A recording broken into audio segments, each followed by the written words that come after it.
Hi, this is Wilson Stribling. Please note this week's interview with Senator Josh Harkins and our weekly roundtable with Austin Barbour and Brandon Jones were both recorded on Wednesday afternoon. That was after the Senate passed its revised tax cut plan, but before the House concurred and before the accidental language in the bill came to light.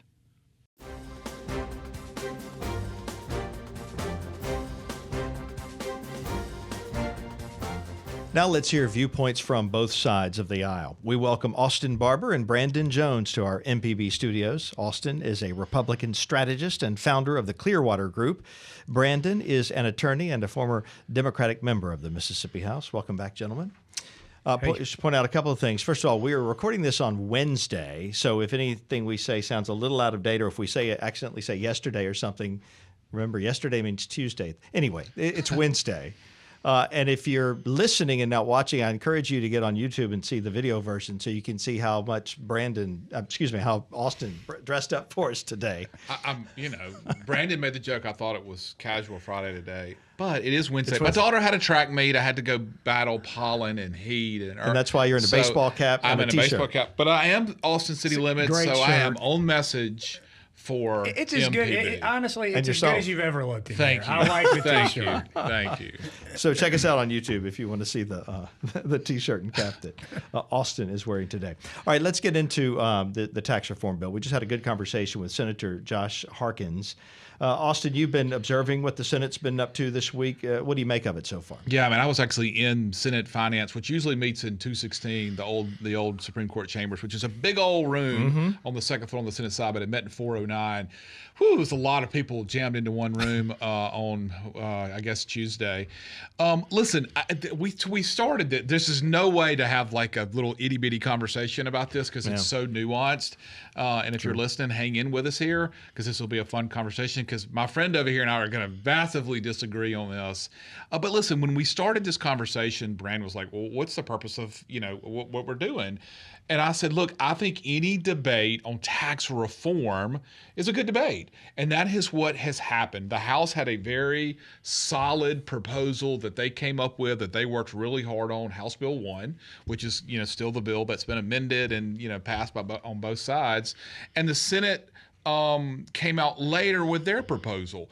Each side has moved closer to one another because ultimately there are three goals, and I shouldn't miss the forest for the trees on this, Brandon. Those three goals for Republicans, for conservatives in the legislature, at the Capitol, and the governor's mansion are one, trying to find a pathway to eliminate the income tax. Two, trying to find more stable funding that's reliable, stable funding that Mississippi Department of Transportation can count on to take care of our 33,000 miles of roads and bridges. And then three, how do we shore up the PERS, the retirement plan that, our state employees, local employees are going to rely on? And that has been the debate of how do we handle those things. I think for sure, and I'll stop with this, I think for sure both sides, with the Senate's action this week, both sides adamantly agree on two of those. We want to find a pathway. We both are looking for a pathway to get to zero on personal income tax, and two, we want to put more money into roads and bridges. Brandon.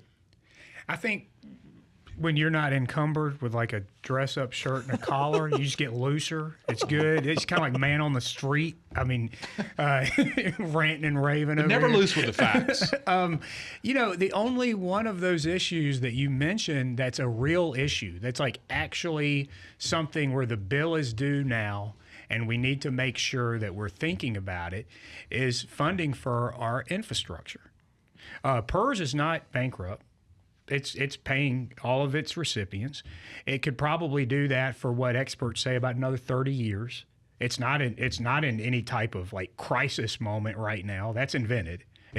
This is a type of thing where the legislature just gets tired of people talking to them about it and they want to not talk about it anymore. But it's not a crisis. It's really not. It's invented as a problem. And no one throughout the state was like, hey, let's tinker with our income tax system. That's another politician deal. I know that people say, well, nobody wants to pay taxes, everybody wants to pay less taxes. Under both proposals, the House and the Senate, more people will have a tax increase than get a tax decrease. Everyone is going to pay more in sales tax. The shift in grocery tax is so minor as to be basically negligible and overcome with the increase in sales tax that we're adding here. And then when you add the gas tax to that, more people are going to pay more in taxes than people who are going to see a reduction in taxes. So that's and what's happening in the process is we're becoming a more regressive process, a more aggressive system, which means that we're having a larger number of people who are poor paying a larger percentage of their money for taxes, and it's just not a way to win. What's also interesting about this, and the reason the conversation is so out of place, is that the economy is in a bit of a problem space here in the United States. Most private corporations have put a pause on investment and spending. They're hitting pause to say, let's see what's going on. This tariff fight that our president has initiated with multiple longtime allies is causing some disruption in the force. How long is this going to be going on? They are contemplating reducing the amount that the feds are going to spend and send to states like Mississippi. They're contemplating cutting back on Medicaid funding, which, by the way, we get $1 billion a year, the Mississippi does, in Medicaid funding from the federal government. Our current allotment from the federal government makes up 40% of our total economy. And so that's being called into question. And then we're talking about taking a chunk out of the other piece of that we provide. And we're Mississippi. I mean, we're a state that has struggled to pay its bills for a long time. And in light of all this uncertainty, and at a time when economic experts across the country are saying this is a time to be especially cautious, we have legislators who are hitting the gas on an issue that could put us in a more dire situation next year than we're in right now. Yeah, I a lot that I disagree with you on that. I will start at the end there and go, I don't think we're a state that has struggled to pay its bills lately. If we just look at our general fund, if you look at the money, general fund is where all the tax dollars that the state collects goes into this general fund. When they make a decision, just like you do around the dinner table and say, got to pay the electric bill, got to pay the car note, when they're making decisions about we got to fund roads, got to fund education, got to fund Medicaid, those decisions come out of the general fund. The general fund has gone up and up and up and up and up. And you're right. There have been federal funds that have flowed through to individuals, to private businesses. Those monies have been spent. Tax dollars come in, and it is a. But I don't want to get off subject here. I think we have been doing better financially, and just looking at the rise of the general fund and the dollars that are appropriated over the last few years than sort of the picture that you painted right there. I think. Yeah, the problem I think, Austin, is that it's not revenue increase. It's money from the federal government. I mean, it's federal tax dollars that were sent here through COVID and through other federal initiatives that are one time that's going away. I mean. For a governor and legislature that could not be more critical of the Biden administration, we could not be more positive about all the money that administration sent to Mississippi, because every number that we've used to prop up the fact that we're doing well economically was federal dollars that was sent by that administration. Well, that's not happening. In fact, what this administration is contemplating is sending less money to states. And so that to me alone, just that data point alone, would cause me, if I was over there, to say this is not the time to tinker with our revenue system. And I don't know. I find the propulsion towards finding a solution on cutting our taxes to just be strange in this moment. It's always strange to me, because I disagree with you that we have paid our bills. If we were paying our bills, then why is MDOT telling us that they desperately need resources so that they can finish basic projects? That's not paying your bills. Why are junior colleges telling us that they're having a hard time keeping the doors open? Why are four-year colleges saying the same thing? Hospitals have been in a difficult spot over the last several years. It wasn't that long ago that we were talking about all of the hospitals that were considering closure. They've been propped up by one-time money. Who's to say that we're not going to be right back in the exact same situation in a few months, all at a time when we're saying we're going to cut this? And anytime any of these guys are really nailed down and say, show us your math that you're going to be able to show enough revenue to make up for what you're taking away, they get kind of prickly about it. They get kind of tough about it because I think they know it's just not very realistic. Well, Brandon, I brought up with Senator Harkins your concern that you brought up before, that this is not the time to talk about eliminating a revenue stream and he said that's why we have the triggers, that the triggers are in there to, if revenue is not like we need it to be, then we won't draw down the state income tax as quickly. I wonder, this might be a good time because for folks who have been following this very closely to talk about some of the contours of these plans. So, Austin, you understand the Senate I think plan. So. I mean, the Senate plan, which is the newest one. Listen, we have to remember the 2022 tax cuts took us on our state personal income tax from 5%. They eliminated the 4 to 5% level. Okay, so probably got a couple more years, I think, before that total elimination is gone. So what the Senate plan would do, according to Senator Harkins and Lieutenant Governor, is it would do a full elimination from 4 to 3%. They would do that 25 basis points over 4 years. You know, there are no thresholds, no triggers in that to go from 4% to 3%. The thresholds are involved when you go less than 3%, okay? And is like simple math, if I can try to explain this in very layman's terms. What they'll do is, let's say they go into the 2030 legislative session, okay? They will go, what is the Department of Revenue say were the total dollars that came into the general fund last fiscal year, which would have ended in October, and may make this up, $8 billion. Okay, $8 billion came in. So we're looking good. In order to move forward with going down from the 3% tax code, we have to spend $400 million less on what we appropriate out. So $7.6 billion.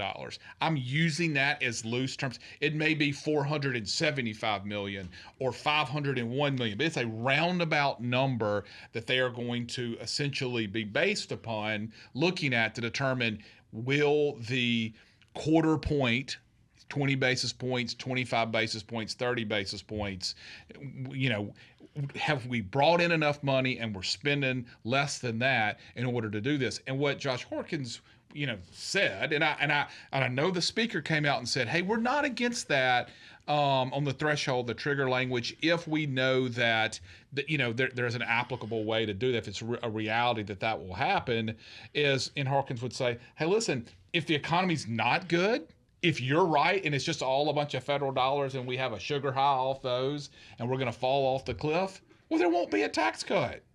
We won't eliminate that year. And in the best case scenario, starting in about 2030, it would take 10 years to fully eliminate the personal income tax. That's a lot, and it's hard to sort of simplify, but I try to do the best I can. No, that's good. I just, when you said triggers, well, that's, people might not know what we mean by that, but and so that's important context. Thresholds that must be met in order for it to happen. And look, if we're gonna, as we sit here and contemplate the demise of Mississippi's economy, I guess I would say, well, I am appreciative that Chairman Harkins is thinking about these things, is contemplating. Because I will say the House is kind of terrifying because they're all gas and no brakes. Well, they're like, at least we have someone that's contemplating, well, this might not work out mathematically. But as we said, both sides had strong opinions in the beginning. They're both moving closer towards each other. The Senate did not want to go below 2.99%. They were like, we're not going to zero. We're going to stop at 2.99%. And now they've got a plan to do that. The House was sort of like, okay, we're not going to have these thresholds. And now the Speaker, I think, openly said, hey, we will consider those if the Senate brings them to them, and we think they could actually go into place. I wish they would put this kind of effort into things that are legitimate crises. I mean, we have over 200,000 Mississippians who can't afford health insurance. There's been a solution on offer for a long time, and that has just gone by the wayside. we don't have a way for citizens to put an issue on the ballot, which is a big issue that people are overwhelmingly in favor of. I wish we had that. So we have these like enormously popular and meaningful policy issues that could change life in the state. I don't think anybody thinks Mississippi's going to cut revenue and there's going to be a better quality of life for Mississippians. I don't think they think, oh, our state's going to get better. Yeah. We're going to have a bunch of tax cuts, and suddenly we're going to have nice things. Only a crazy person would think that. But, okay, so then this is my side of that. And I fully, obviously, respect what you say. My side of that is Mississippi, we have been in last place for a long time in a lot of things. We've overcome that in education. And there were policy decisions made, led by Republicans, supported by Democrats, that were made that took us off the bottom, that had the New York Times and all these people writing about us. Those were policy decisions driven by legislators, implemented by teachers and educators who did a great job to make those things happen. This is a discussion, obviously, about the economy, and this is a discussion about our tax structure. My hope and my desire and my thought is that if we cut our income tax, that if we try to get at the same level playing field as Tennessee and Texas and Florida, I know we don't have a Nashville here, we don't have a Dallas here, we don't have a South Beach here, but we have a lot of really good things, good places and things about Mississippi to try to encourage individuals to move here who are small business owners or big business owners, and I think us eliminating that one threshold may help us there. And if we do it in a way that is fiscally conservative and careful, we can protect both sides of this. We're different on this. I know. We're just so different. We're so different. I mean, and look, I just those places have had state and local investment. And what we're trying to do in Mississippi that's unique is we're not going to spend money on any of these places. We're not going to spend money on Jackson. We're not going to fix Jackson. We're not going to build up infrastructure in Jackson. We're going to let it down the vine, and then we're going to cut taxes. You know how Nashville got built? State and local injection of cash. You know how Houston got built? State and local injection of cash. I mean, I don't see the corollary to these places where the state has shown a commitment to build up. All it's talking about is this sort of, we're going to cut taxes and magically things are going to fall into place. Ever since Ronald Reagan said it and George Bush repeated it, it's been untrue. It hasn't worked. Kansas and Louisiana are the most notable recent examples of doing what we're trying to do. I would encourage people to look at what happened to those economies. They did not do well, and they had to come back and redo what they had just done. And neither one of them had thresholds. Neither one of them had triggers in there to protect that tax cut that they implemented. They just said, we're doing it. And then the economy went south, and it wasn't a good thing for them. So I applaud the Senate for leading on this and the House for saying, hey, we're open on this, to have these thresholds. I think both bodies are trying to reach something that is good for Mississippi and that they both feel confident is the right thing to do. And you say mobile sports betting could figure into this conversation? I mean, it could, because, listen, Brandon's saying, well, look, we're going to cut revenue. How's a way to increase revenue besides just going, I'm going to give Brandon more money to spend. He's going to go buy another car, another TV, and then, have to pay taxes on that? Was mobile sports gaming. What's the number on there? Some people say it could be 100 million. Some people could say it'd be 20 million. Let's just go 50 or 75. That's something. That's money that comes. That's new revenues that could come in here. And obviously, we've got a black market system right now for foreign companies who we could all get on the phone and do this right now, who pay no taxes and have Mississippi Gaming Commission's had no authority over them. With Austin and the Ole Miss hat and talking about sports betting, we are inches away from the sports radio program Austin and I have always wanted to have. Yeah. That's where our real passions lie. We could just go right from here to talk about the March Madness. But maybe next week. Maybe so. Austin, Brandon, thank you as always. This has been At Issue, a weekly discussion about the 2025 Mississippi legislative session. You can hear At Issue every Friday night at 6:30 during the session on MPB Think Radio. You can also subscribe to our At Issue podcast, which features extended versions of our roundtable discussions and featured interviews. And if you want to see Austin's cap and Austin City Limits t-shirt, catch the video versions of our roundtable and interviews at mpbonline.org and on YouTube. At Issue is a production of Mississippi Public Broadcasting. I'm Wilson Stribling from all of us at MPB. And thank you for joining us.